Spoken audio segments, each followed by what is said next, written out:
I'm Zoe. I'm head of postgraduate programs, and I have with me in the session Tim, who is our director of music.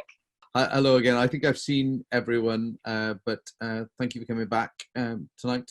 Great to see you. Hyfryd i weld pawb yn y gyfarfod yma. A diolch i Zoe. Okay, and also we have Kevin, who's head of music performance. Hello everybody, good to see you again. We're really happy that you spent so much time with us and looking forward to more questions. Don't worry if we run out of time and you haven't had the chance to ask anything, or if you think of something tomorrow morning, email admissions. We'll get back to you with joy and lots of detail. So enjoy the session and do make the most of the chance to ask us anything you like. Back to you, Zoe. Thanks, Kevin. I'm going to hand over very quickly to three of my graduating MMUS students who completed their degrees and were given their classifications on Friday, which is a very exciting day for everybody. And they're going to talk to you a little bit about their experiences. Hiya, I'm Emma. I'm a clarinetist on the MMUS performance course, or I was a clarinetist on the MMUS performance course at Welsh. I'll talk a little bit today about how I tailored the course to nurture my skill sets and prepare me for the real world. Since finishing my undergrad, I've worked a lot in outreach and community music, and I absolutely love this style of working. Seeing the way music can directly impact people's lives has changed my view of what it means to be a musician and has definitely impacted the way that I perform. At Royal Welsh, you can take advanced outreach as one of the optional modules in your final year if you've got some existing experience. The module requires you to complete a musical outreach project on which you're assessed by filming your workshops and providing a written evaluation of how you've planned and delivered them. There's loads of room for flexibility and creativity, and this year we were able to tailor it in such a way that I could be assessed on my part-time job, which was fantastic. I've worked for an organisation called Open Orchestras for the past year, having seen the position advertised on the College Hub, which is well worth keeping an eye on. I go into a specialist school once a week with another leader, and we run one-to-one sessions with children with additional needs. All the sessions are completely child-led, so it's our responsibility to make sure we're encouraging them to experiment with the instruments they've been given, discovering sounds for themselves. I only had a little bit of experience working with people with additional needs prior to this, so it's been a steep learning curve for me. But being able to do this work alongside the outreach module meant that I had constant support, and we were able to put me in contact with lots of other musicians working for Open Orchestras to talk about approaches to planning and delivering, which has been really good. The advanced outreach class was really small this year, which meant we were able to spend lots of time focusing on relevant topics and evaluating project work using different quality principles.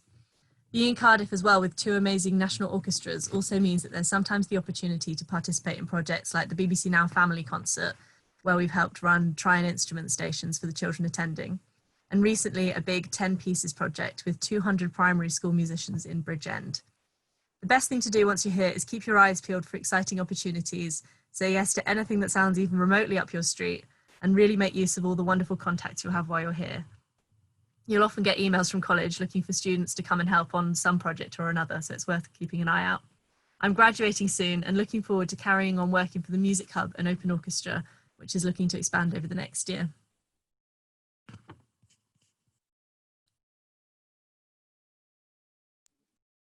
Thanks so much, Emma. I'm going to pass on to Mark, who's going to tell you about a radically different experience across his postgraduate course. Hi everyone, I'm Mark and I'm a second year master's student studying violin at the college, but I'm now graduating this year, as Zoe's already mentioned. So having studied at the RWCMD for both my undergraduate and postgraduate degrees, last year I decided that I wanted to experience studying in a completely new environment. So for the autumn term of my second year of master's studies, I was actually fortunate enough to travel to Norway for a semester on the Erasmus programme.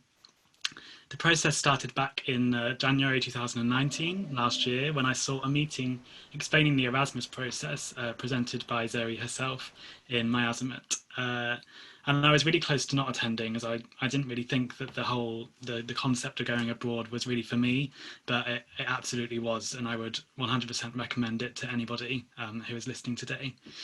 So after the meeting, I actually really quite liked the idea of having a fresh start I auditioned not via Zoom, that wasn't a thing then, but via video. And before I knew it, I was off on the 15th of August to a country I'd never visited before, ever. So it was quite exciting, very nerve-wracking, but excellent, really. So whilst abroad, I had two excellent teachers who I learned such a great deal from. The first being Elisa Botness, who is the principal of the Oslo Philharmonic Orchestra. So because Elisa was leader of the Philharmonic, it meant that I was able to see loads of open rehearsals quite regularly there. I also saw the Norwegian Radio Orchestra and Oslo String Quartet during my time in Norway. So my second teacher, Peter Harristal, he's a soloist and a teacher at a number of different colleges across the globe, but also including the Royal College of Music in London and the Royal Danish Conservatory in Copenhagen. He really helped me with a number of sort of different technical challenges that I needed to address in my own playing. And I'd say that it's really important to choose the place you're going on the teacher rather than just the institution or the country, because those are the two people that have really made a lot of difference to my playing overall in the last in that last term, really. So whilst in Oslo, I performed externally at the Steinway Gallery in the city with my piano trio. And I was also asked to perform in a Schubert quintet where we played in one of the weekly coffee schmoffy events on the campus. It's at 9 a.m, so I had to get myself out of bed ready for the coffee schmoffy, but the coffee made it all the better, so that was good. Another elective course that I had was the Timani Mind and Body Awareness course. So it showed me how engaging different muscles within the body, musicians can access more power and support whilst performing, so that really helped a lot. Internally at the college, the Norwegian Academy of Music, I performed with the Academy's Music Symphony Orchestra twice, and the first time being in a performance of Ravel's Daphnis and Chloe, and also Stravinsky's Firebird. And in the second concert, I did Sibelius 1 and Nielsen Clarinet Concerto. I also had a masterclass with Vilda Frang while I was there. You may know her. She's a really famous violinist, and it was amazing to get some tuition from her as well. I also had some really great flatmates whilst I was there, so including people from France, Germany, Czech Republic, and also Denmark. And it was really great to hear about the subjects that they all studied, because they all studied different subjects, and it's the first time in, I think, first time in 6 years that I've ever lived with people from different courses and backgrounds, so that was really nice to get a different culture and different conversations going. So I'd say, overall the experience of going to another country is just absolutely amazing, and it was a really good time in my life, and it was something that I will always look back on as being amazing. So I would definitely recommend it to all of you who want to go and study abroad and who think that maybe it's not for them, because that was me as well. So that's my spiel. Thanks very much, Mark. I'm now going to pass on to Lydia, who's representing the vocal department in this scenario. So Lydia, would you like to share your thoughts with everybody? Thank you. Hi, I'm a PG2 vocal studies student, like Zoe said, graduating this year. Well, graduated, kind of. I've been at the RWCMD now for 6 years, having completed my 4-year undergrad here as well. During my postgraduate years at college, I've managed to shape the course by choosing modules that would enhance the career that I want to have after I graduate. One of the modules I chose this year was Advanced Teaching Skills. In my second year of undergraduate, I started teaching in Cardiff for the first time, and I also began teaching at a school in Monmouth, both of which I still have done throughout my college lifetime. And I thought that by electing to do teaching skills this year, it can only help me further my knowledge and become a better teacher. This module's meant I've had the opportunity to discover various teaching styles and work with specialist tutors within those styles, such as learning about the Dalcroze method, and we had Paul Harris come in to do a whole day's talks on simultaneous learning techniques. So these kind of classes really make you realise how you want to teach and how you can improve your teaching.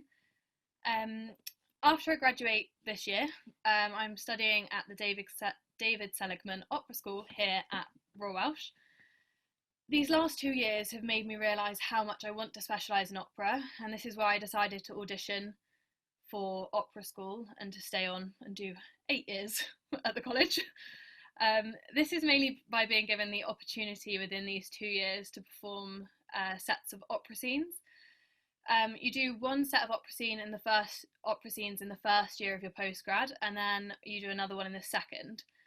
The second year postgrad opera scenes are more intensive than the first year, and after Christmas you get 3 weeks of rehearsals solidly, working with directors, coaches, conductors, and we get the use of the Richard Burton Theatre, whereas in the first year you don't perform in the Richard Burton, you just perform in one of the concert spaces like the Western or the Dora. So getting to use the Richard Burton Theatre and getting used to being under the lights and the actual stage and everything like that is a really good experience. And yeah, by doing these scenes, it really made me realise that this is definitely something that I want to do, hence why I knew that I've made the right decision by going onto the opera course. Throughout my time at college, I've always had the ability to tailor my course to help me achieve the career path that I want to take one day. Thanks, Lydia. And you get the long-standing service award for studentship at the Royal Welsh College of Music and Drama, or you will in 2 years' time. I'm now going to ask, before we open for questions, I'm going to ask Kevin to talk a little bit about auditions. And this information is relevant to people who are going to be auditioning this autumn for a place to start in September 2021. So I'll hand over to Kevin. Thank you, Zoe. We're just going to go over a few of the general details. I know that most of you will have been in departmental sessions already, so it's just a reminder to everybody that the process for this coming round of auditions is going to be entirely online.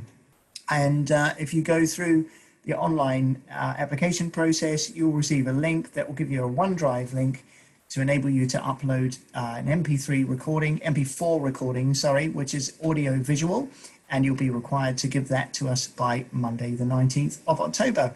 There are individual requirements for each department and also between some of the postgraduate courses. So that information, specific information, will be on the website. Just again, email admissions if you've got any questions about the kind of repertoire. What I would say though is that having reviewed your online video submission, there'll be an interview which will also be online, again with your head of department and a member of staff, and that'll give us the chance to really get to know you, a good chance to talk to you about what you want to get out of the course and your future aspirations, and also to talk about your funding situation as well. Just have a little think about the practicalities before you do your audition recording. Try and build in the process into your practice so that you get into the habit of recording yourself, looking at sound quality, looking at the kind of visual impact of your recording as well. Think about things like lighting, think about recording quality, having a stable surface for your camera and also for your microphones. And think very carefully about the kind of space that you're going to record in. So it looks professional, and also so you can guarantee that your brother isn't playing cricket outside or the cat's not going to walk across the table whilst you're recording. So just experiment now and start getting used to that. Build that into your rehearsal process so that you can really kind of use it as a formative exercise. So when you do submit, you can be really certain that it's kind of a representation of your best work. We will not penalise you for if you can only record on your phone. That's not a problem. We're not going to be criticising you for lack of technology. So please don't go out and buy all sorts of expensive equipment. And just to note that the audition fees will remain the same as an audition in person. And the reason for that is we want to be able to provide you with as much support and feedback as possible. So we buy in staff to review your video recording, and we also buy in professional staff to sit on the panel for interview as well. And if we reduce the audition fee, we won't be able to provide that level of detail and service. But the thing to remember is there is a saving involved in an online audition in that you don't have to travel to Cardiff, and you don't need to buy a hotel room for the night. So there is a saving. So I hope that deals with most of the general challenges coming up. If it doesn't, again, send us an email and we will get straight back to you. Hope that's helpful. And Zoe, it's all yours. Thanks, Kev. So we're going to open for questions now. They can be for me or for Kevin or Tim, or for any of the students, for Lydia, Mark or Emma, on any of their experiences. I have some information on questions that have been put forward, but I'm really happy for people to ask those because some of them might already have been answered in departmental sessions. So if you would like to ask a question, please feel free to do so. The admissions email address is admissions@rwcmd.ac.uk, but I hope Lisa or Stephen can, brilliant, they put that into the chat. Right, okay. So looking at the questions that are coming into the chat, the difference between the MMUS orchestral performance course and the postgraduate diploma in orchestral performance. Generally, the difference between the MMUS and the postgrad diploma is 60 credits of academic work. So the performance profiles of both courses are exactly the same. But if you choose the MMUS pathway, then you have to do 60 more credits of, well, 20 credit optional project, which is what the guys have been talking about, and 40 credits of either a research project or a reflecting on performance portfolio.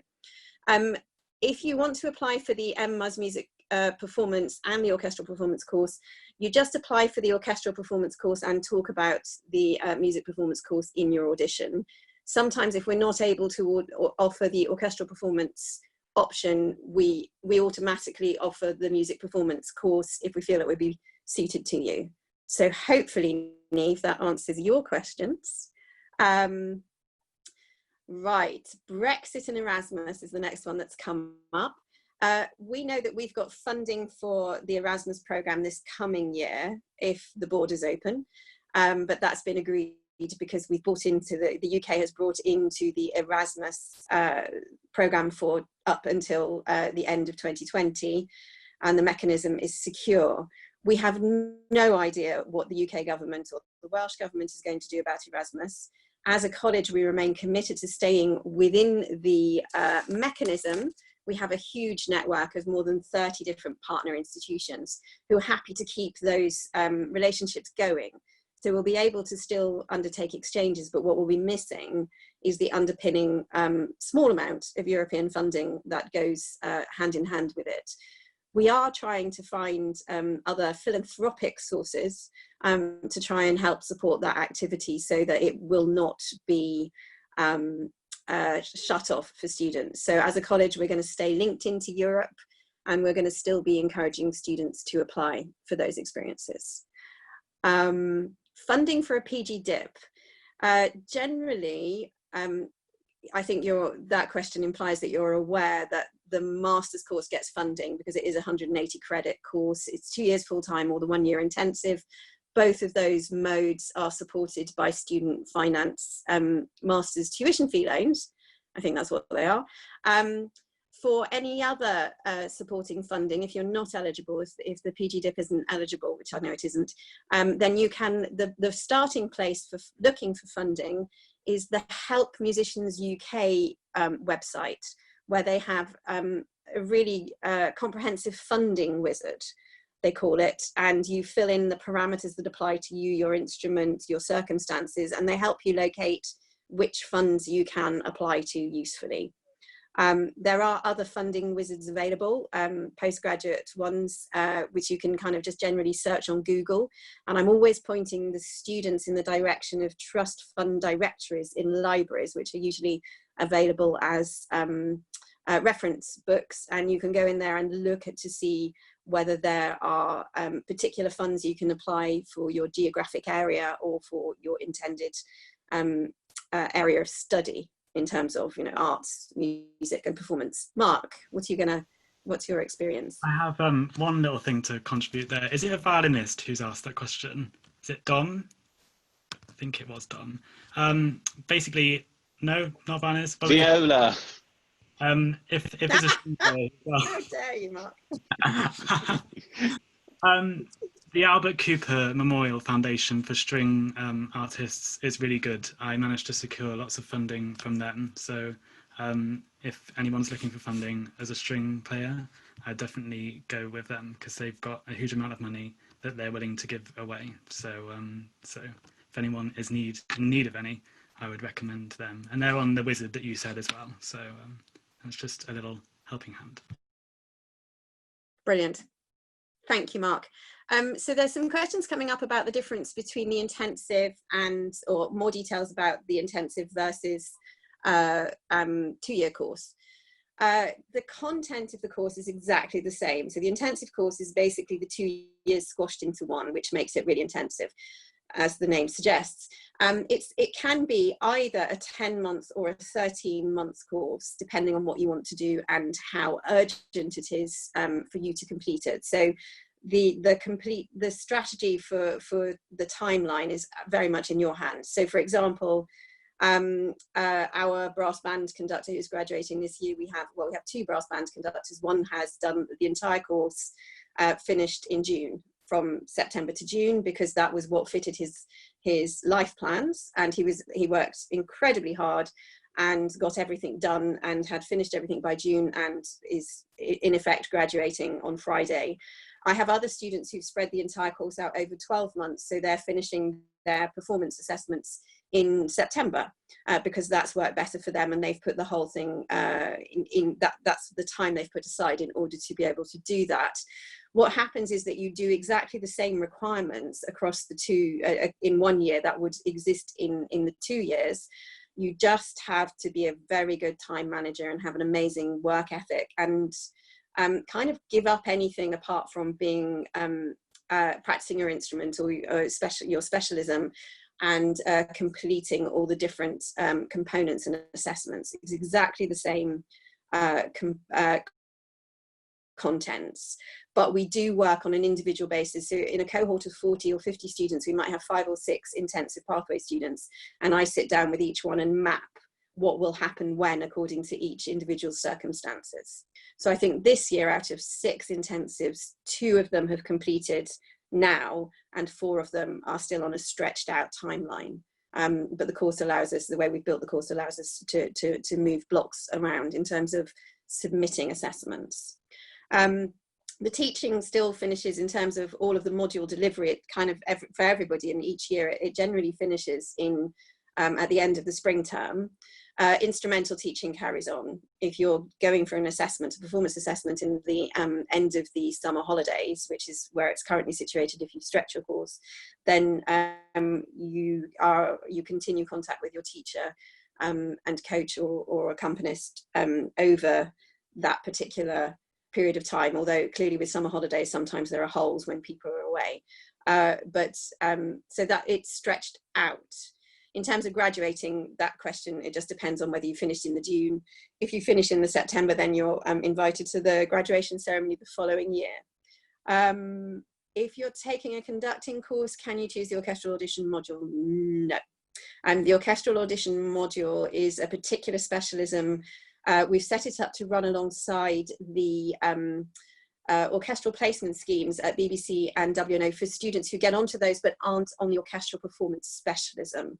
So there are 2 or 3 students each year across strings, woodwind and brass who get the opportunity to go in for a couple of placements with those orchestras, and it's aimed at those students who've already demonstrated excellence as an orchestral player. So if you were conducting, you wouldn't meet the prerequisites for that module. Ability experience on doubling instrument for successive postgrad audition? No, we don't ask you to demonstrate that. So no, and we have measures in place for providing in the woodwind department for providing further for bringing you up to level on those instruments. Personal statements. My son is about to apply to university, so I'm about to tackle this too. We just want to find out about you. It's a combination between a reason, kind of a letter of motivation for why you want to study at music college, but bringing in relevant details that support your application. We do look at them, but we're not grading them in terms of inspirational quotes or anything that's included, which is sometimes a contentious issue for undergraduate ones, I think. So don't worry too much about it. What we're really looking for is really engaging performers and people who are expert at writing personal statements. Sorry. Yes. Sorry, can I throw to Kevin here? He's got some great words of wisdom on personal statements. Oh, Tim, I'm all nervous now.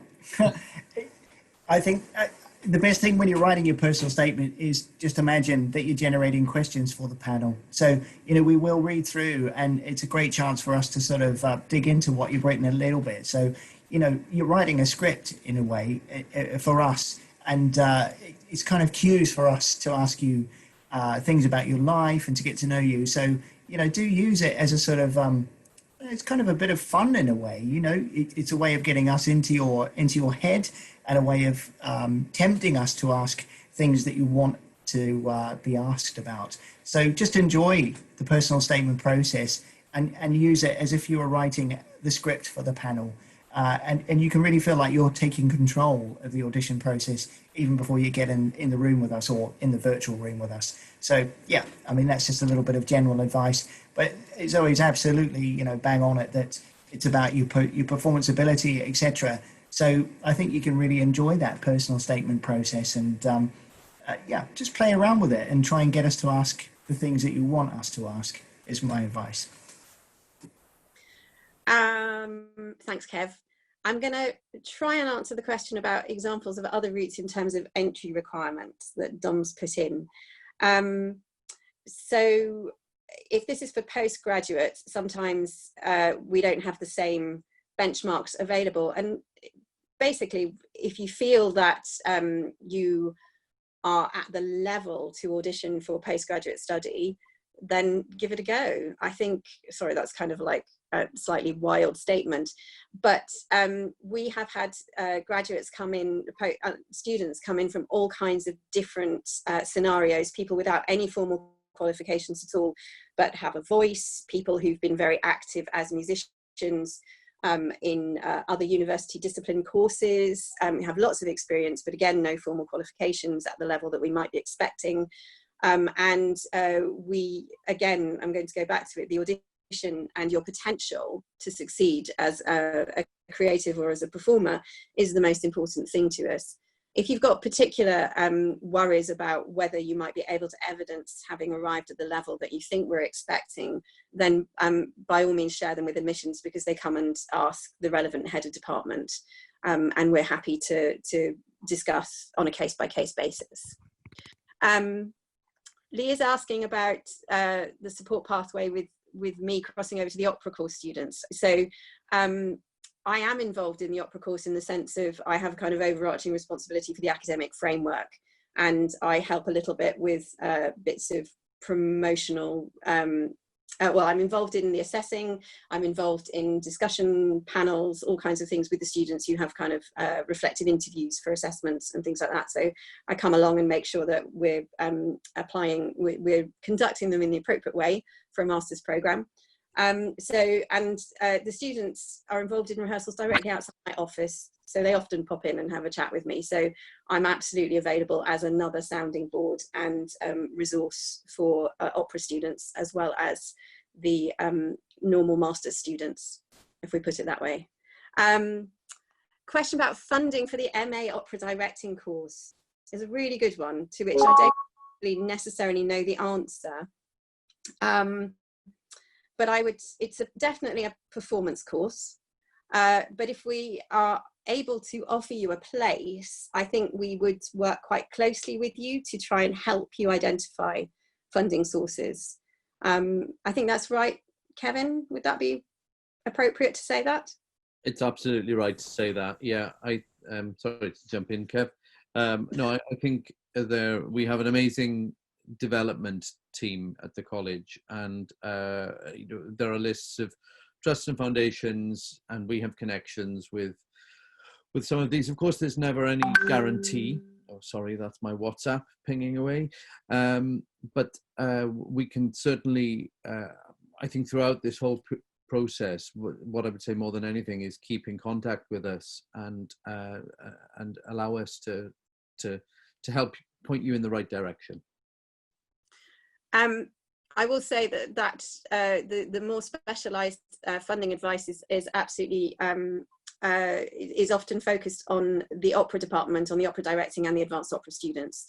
But there is general funding advice available for all of the general masters and PG students. And I think once we offer you a place, we also try and give you more information on where you can apply and how we can help you with things. So I'm just catching up with the chat. Oh, great. We've just got funding link was very helpful on our webpage. So do use that. That's great. Kind of standard performing do we generally look for? Well, when we bring in, when you start the course, we're hoping that you're kind of at the level where our undergraduates will have finished their BMAs. Although we do understand that for some students there's a bit of catch up because you haven't had necessarily conservatoire education or music department education even. So I'm afraid I'm going to dodge that question because I think it's incredibly difficult to quantify and explain in words exactly what we're looking for.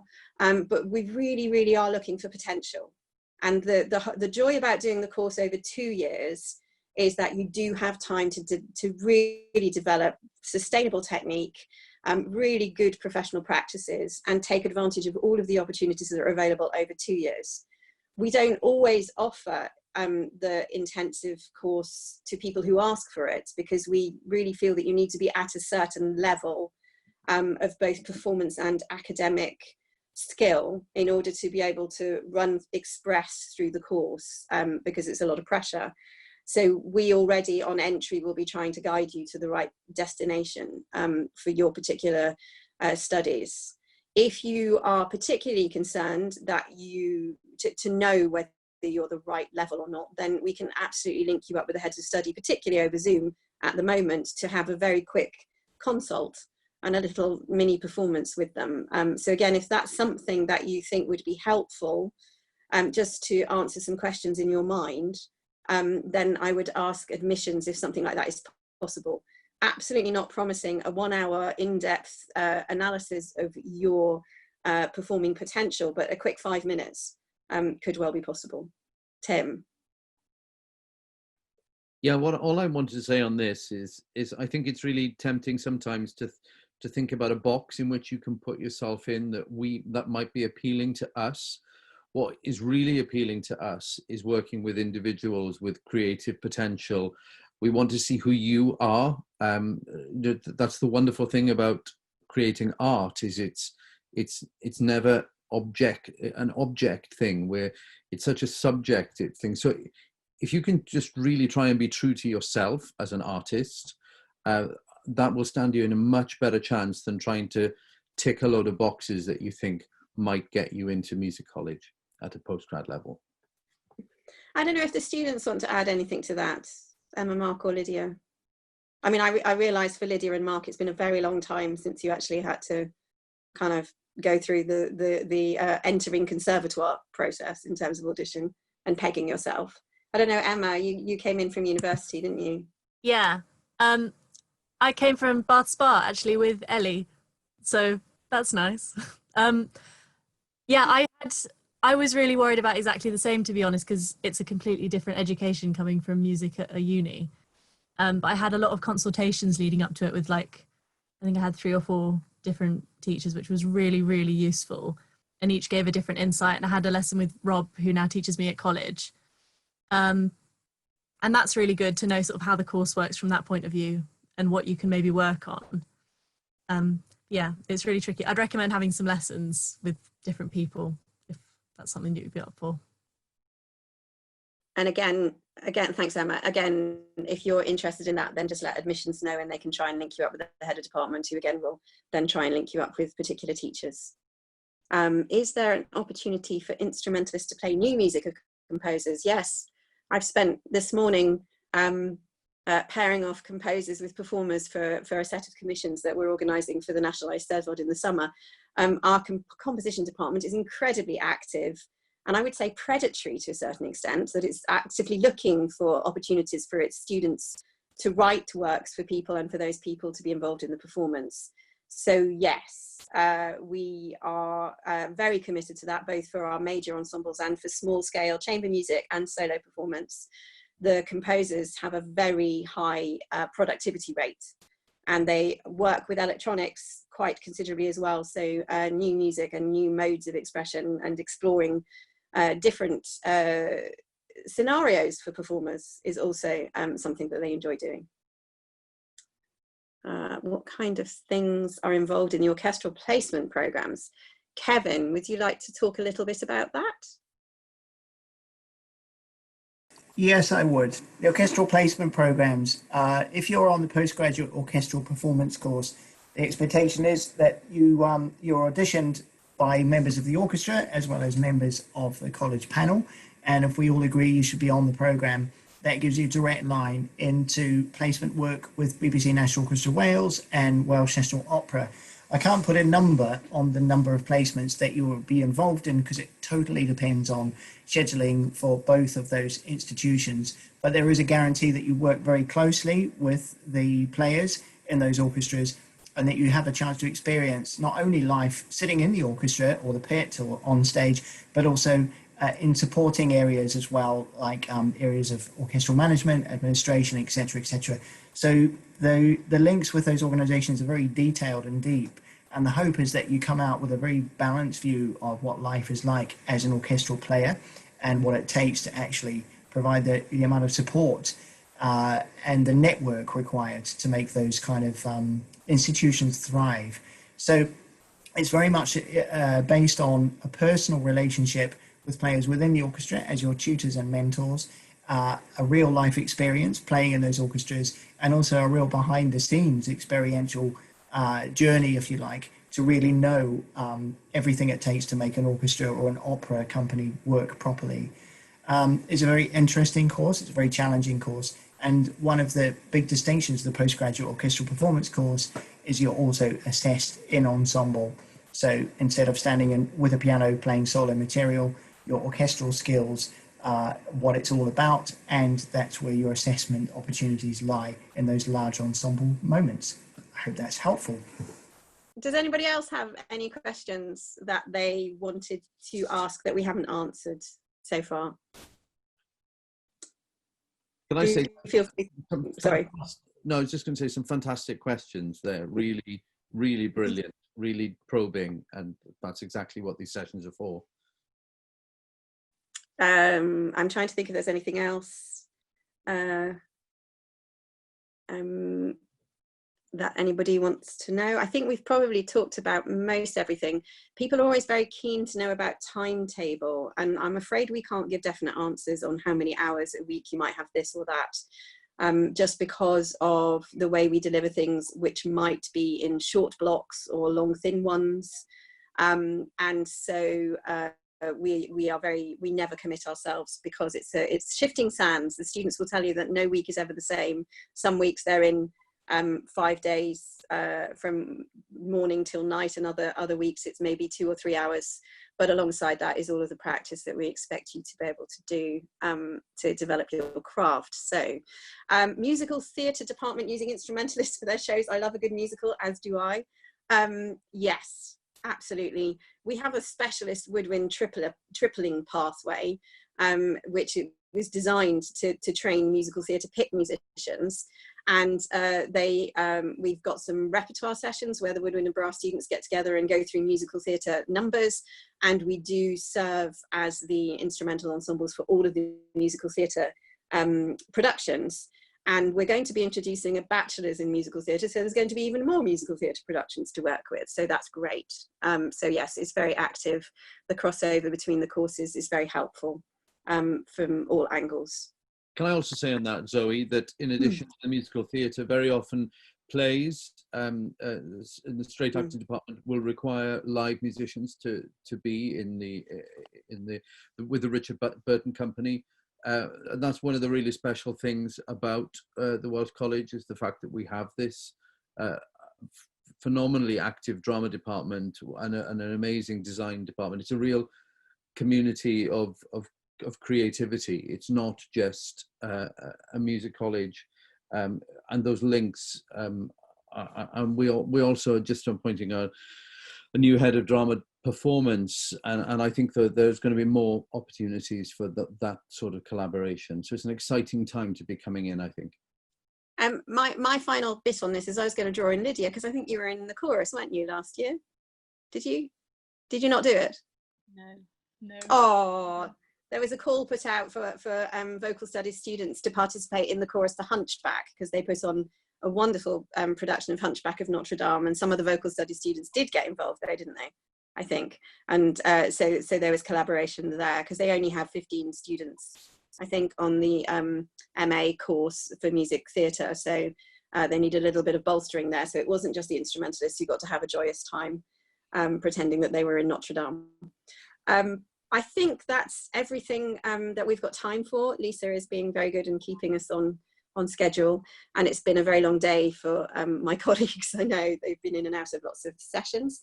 I think Mark had his hand up. Mark, were you? Oh, yeah. I just have something else to add on to that point about musical theatre. I've done a lot of classical stuff at college and primarily trained as a classical musician, but I wanted to bridge the gap between classical and musical theatre in my time at college, and I feel like I've done that a lot in my postgrad. I've done 2 musicals and a showcase as well, so there's opportunity for classical musicians to go into more musical theatre pathways as well. So I definitely suggest that as being a good thing. That's all I want to add. Lydia wants to too. Just adding on to that, with regards to musical theatre for singers, if you're not on the musical theatre program, there's always repco events that are student-led musical theatre performances that a lot of the classical singers will get involved in doing musical theatre, because we all love it, really. So it's always a way for you to get involved doing that, even though people don't tend to do it. So yeah.